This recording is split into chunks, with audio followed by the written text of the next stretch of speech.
Hi friends, welcome to Prerana and Sadhana class. ఈరోజు క్లాస్లో భాగంగా మౌర్యుల అనంతరం యుగం తర్వాత మరి ఏం జరిగింది, విదేశీ రాజవంశీయులు బ్యాక్ట్రియన్ల గురించి తెలుసుకుందాం. క్రీస్తు పూర్వము 3వ శతాబ్ది మధ్యలో గ్రీకు సామ్రాజ్యం సెల్యూకస్ నికేటర్ రాజ్యం నుంచి 2 స్వతంత్ర రాజ్యాలుగా అవతరించాయి. అవి బ్యాక్ట్రియా, అదేవిధంగా పార్థియాలు. ప్రాచీన బ్యాక్ట్రియా రాజ్యం హిందూకుష్ పర్వతాలు, ఆక్సస్ నది మధ్యలో ఉండేది. అయితే వర్తక వాణిజ్యం రాకపోకలు భారతదేశం ఈ మధ్య ఆసియా రాజ్యాల మధ్య కొనసాగేది. అలెగ్జాండర్ మరణం తర్వాత ఈ బ్యాక్ట్రియా రాజ్యం సెల్యూకస్ నికేటర్ చేతిలోకి వచ్చింది. అయితే డియోడోటస్ అనే బ్యాక్ట్రియాను పాలించే గవర్నర్ సెల్యూకస్ నికేటర్కు వ్యతిరేకంగా తిరుగుబాటు చేసి తన స్వతంత్రాన్ని ప్రకటించుకున్నాడు. ఇతని కుమారుడు యూథిడమోస్ కాబూల్, కాందహార్లను ఆక్రమించి మగధ రాజ్య ప్రభావం ఆఫ్ఘనిస్తాన్ ప్రాంతంలో లేకుండా చేశాడు.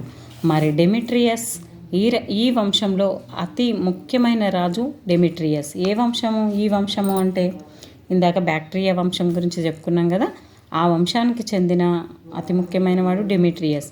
ఇతడు ఆఫ్ఘనిస్తాన్, పంజాబ్, పశ్చిమ భారతాలను తన ఆధీనంలోనికి తెచ్చుకున్నాడు. అయితే కానీ అదే సమయంలో ఇతని సామ్రాజ్యాన్ని యూక్రటైడ్స్ ఆక్రమించి స్వతంత్రాన్ని ప్రకటించుకున్నాడు. అయినప్పటికీ డెమిట్రియస్ పశ్చిమ భారతదేశాన్ని తన ఆధీనంలో నిలుపుకోగలిగాడు. ఈ ప్రాంతానికి సాకల లేదా సియాల్కోట్ను తన రాజధానిగా ప్రకటించుకున్నాడు. ఇతడు 2 భాషల్లో తన నాణేలను విడుదల చేశాడు. ఇతడు జారీ చేసిన నాణేలలో తన పేరు, తన తండ్రి పేరు మీదుగా ఉన్నవి మనకు ఎక్కువగా కనిపిస్తాయి. మరి శకుల గురించి తెలుసుకుందాం. శకులు యవనుల ఇండో గ్రీకులు. యవనుల తర్వాత మధ్య ఆసియా నుంచి భారతదేశానికి వచ్చిన సంచార జాతుల వారే శకులు. భారతదేశానికి రాకముందు శకులు పర్షియా అంటే ఇప్పటి ఇరాన్, పర్షియా పైన ఉండే భూభాగాలను పాలిస్తున్న పార్థియన్లకు సామంతులుగా ఉండేవారు. తర్వాత ఈ శకులు సింధు, గంగా మైదానంలో ఉన్న చిన్న చిన్న రాచరిక రాజ్యాలపై దండయాత్ర చేసి ఒకదాని తర్వాత మరొకటి ఆక్రమించుకున్నారు. వాటిలో అరచోషియా, ఉత్తర జెడ్రోషియా, పంజాబ్లు ఉన్నాయి.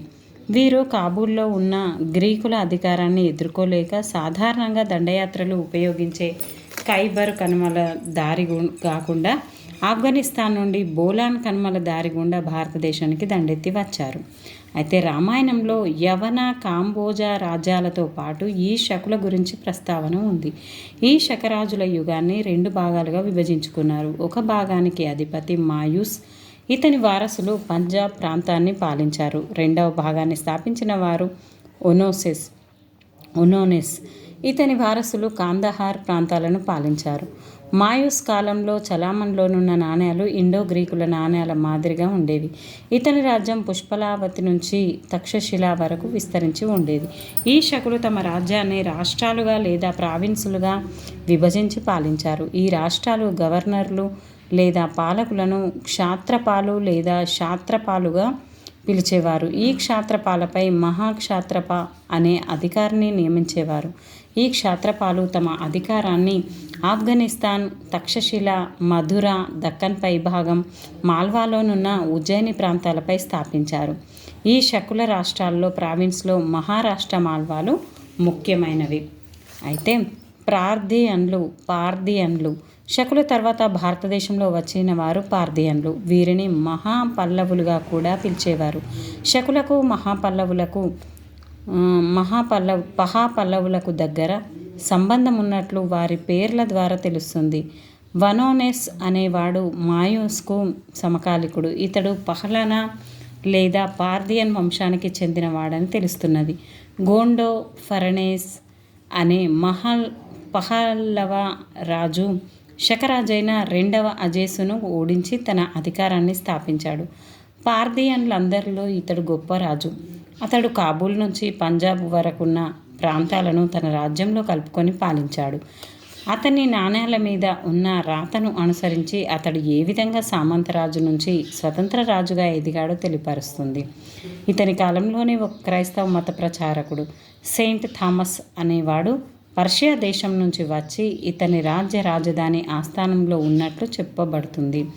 గోండో ఫరనస్ తర్వాత అబ్దాగ్యాసెస్ రాజ్యానికి వచ్చాడు. వీరిరువురు రాజుల నుండి వెండి నాణేలు, వాటి మీద ఉన్న చిహ్నాలను బట్టి వీరు క్రమంగా భారతదేశ సంస్కృతిలో భాగమైనట్లు తెలుస్తుంది. శుంగులు మౌర్య సామ్రాజ్య శిథిలాలపై ఎన్నో చిన్న పెద్ద రాజ్యాలు ఆవిర్భవించాయి.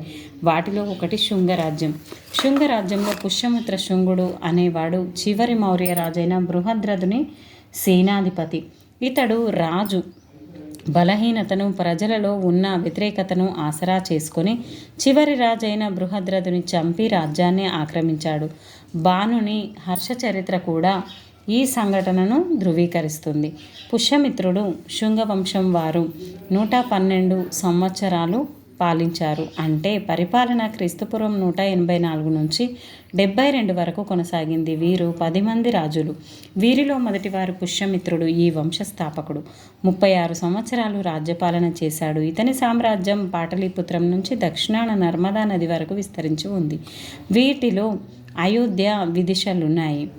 అంతేగాక ఇతడు భారతదేశ వాయవ్య ప్రాంతమైన జలంధర్, పంజాబ్లోని సియోల్ కోటలను కూడా పాలించాడని తెలుస్తున్నది. మౌర్య, గుప్త రాజులందరిలో పుష్యమిత్ర శుంగుడే గొప్ప హిందూ రాజని, బ్రాహ్మణ మతం పోషించాడని, బౌద్ధ మతాన్ని వ్యతిరేకించాడని తెలుస్తున్నది.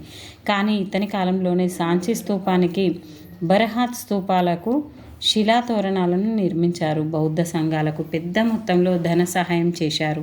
దాన దేవుడు రాతి మీద చెక్కించిన సంస్కృత శాసనం ప్రకారం పుష్యమిత్ర శుంగుడు 2 సార్లు అశ్వమేధ యాగాలు చేశాడని తెలుస్తున్నది. అవి ఒకటి తన కొడుకు అగ్నిమిత్రుడు విదర్భ మీద గెలుపొందినప్పుడు, మరొకటి తన మనవడు వసుమిత్రుడు గ్రీకులపై గెలుపొందినప్పుడు. ఈ యాగాలు పుష్యమిత్రుని అధికారానికి, తన బ్రాహ్మణ మత పోషణకు దర్పం పడుతుందని చెప్పవచ్చు. మరి అగ్నిమిత్రుడు, ఇతడు పుష్యమిత్రుని కుమారుడు. కాళిదాసు రచించిన మాలికాగ్నిమిత్ర కావ్య నాటకలో ఇతడే కథానాయకుడు. శుంగ వంశం వారు భారతదేశ చరిత్రలో గొప్ప స్థానాన్ని సంపాదించారు. విదేశీయుల దాడులను ఎదుర్కొన్నారు. శుంగులు మగధను పోగొట్టుకున్నప్పటికీ విదిశా నుంచి పాలించారు. కౌశాంబి, మధుర, ఐచ్ఛత్ర అదేవిధంగా మొదలైన వారు వీరి సామంతులు. విదిశ ముఖ్య పట్టణంగా, వాణిజ్య వ్యాపార కేంద్రంగా వీరు కాలంలో ఖ్యాతిగాంచింది. కన్వులు వంశస్థాపకుడు వాసుదేవుడు. ఇతడు చివరి శుంగరాజును వధించి మగధను ఆక్రమించాడు. అయినప్పటికీ శుంగరాజులు విదిశా నుంచి పాలించారు. వాసుదేవుని తర్వాత అతని కొడుకు భూమిమిత్ర రాజ్యానికి వచ్చాడు. చివరి కన్వుల రాజు సుశర్మ ఓడించి శాతవాహనుల రాజు రాజ్యానికి వచ్చాడు. కన్వుల పాలన తర్వాత గుప్తవంశం వచ్చే వరకు మగధ రాజ్య చరిత్ర గురించి తెలియడం లేదు. ఆ తర్వాత కుషానులు యూచి తెగకు చెందినవారు. వీరు మధ్య ఆసియా నుంచి పార్థియన్ల తర్వాత భారతదేశానికి వచ్చినవారు. ఈ దేశ సంస్కృతిపై అత్యంత ప్రభావం చూపినవారు. ఈ యూచి తెగకు చెందిన కుషానులు 5 శాఖలుగా ఉండేవారు. కుజల కాడపైసెస్ లేదా మొదటి కడపైసెస్ అనేవాడు ఈ 5 భాగాలను ఒక్కటిగా చేసి కుషాన్ల వంశస్థాపన, రాజ్యపాలన ప్రారంభించాడు. ఇతని నాణేల ప్రకారం భారతదేశ వాయవ్య ప్రాంతాలకు అవతల సరిహద్దుల్లో ఉన్న ప్రాంతాన్ని ఆక్రమించి అక్కడ తన పరిపాలనను సుస్థిరం చేసుకొని క్రీస్తుశకం 41 నుంచి 54 వరకు పాలించాడు.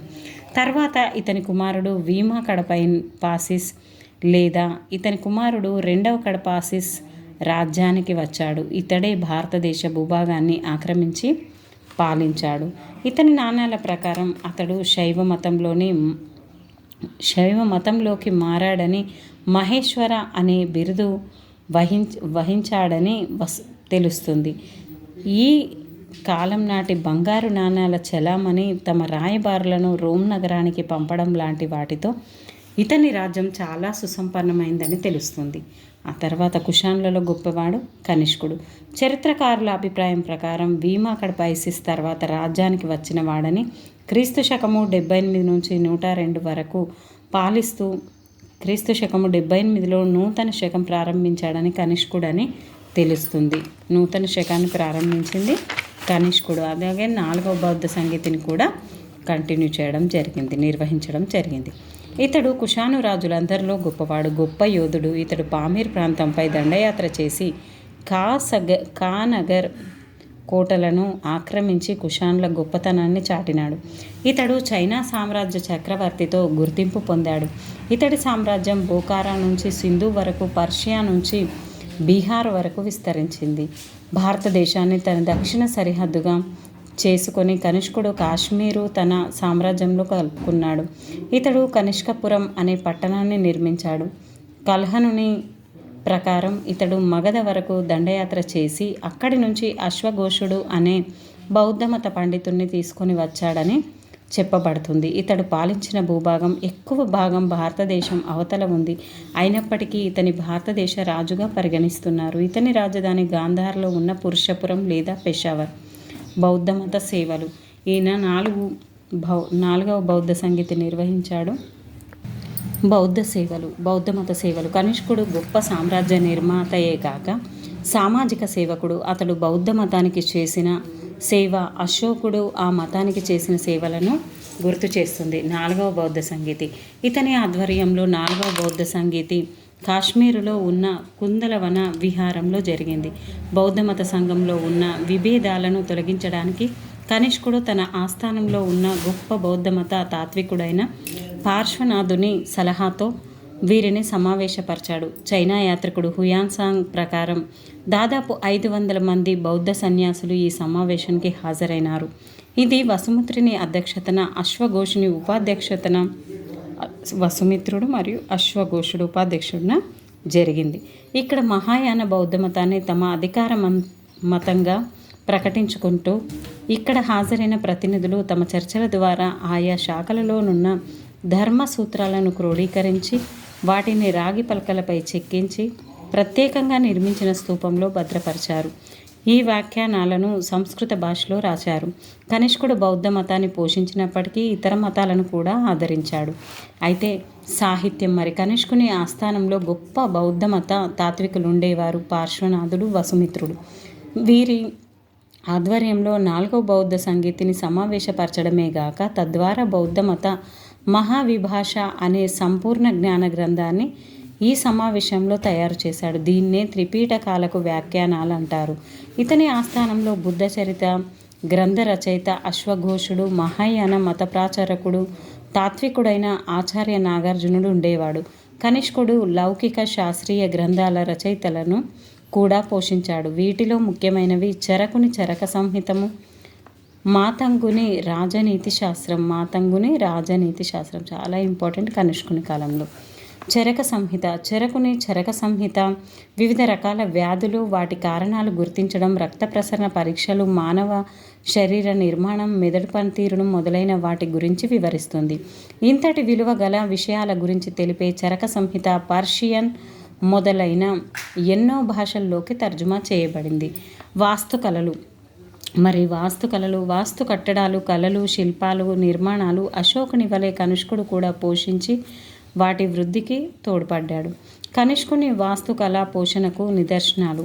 కనిష్కుడు నిర్మించిన 13 అంతస్తుల అతి ఎత్తైన కనిష్కపురంలోని టవర్, బౌద్ధ సన్యాసులకు నిర్మించిన విహారాలు, స్తూపాలు, గదులు, పురుషపురంలోని గాంధార కళతో నిర్మించిన బుద్ధుని శిల్పాలు, గాంధార మధుర ప్రాంతంలో నిర్మించిన బుద్ధుని విగ్రహ శిల్పాలు మొదలైనవి. ఇతని కాలంలో పురుషపురంలో 400 అడుగుల ఎత్తైన గోపురం, దానిపై బుద్ధ విగ్రహ నిర్మాణాలు ముఖ్యమైనవి. ఇతని కాలంలో గాంధార శిల్పకళ అభివృద్ధి చెంది ఉన్నత స్థితికి చేరింది. గాంధార నేటి గాంధార కళకు ప్రసిద్ధి చెందింది. కనిష్కుడు విదేశీయుడైన భారతదేశ రాజుగా ప్రసిద్ధిగాంచాడు. ఈయన విదేశీయుడు, యూచి తెగకు చెందినవాడు. 41 సంవత్సరాలు రాజ్యపాలన చేశాడు. ఇతని తర్వాత హవిష్కుడు, వసిష్కుడు అను బలహీన వారసుల పాలనతో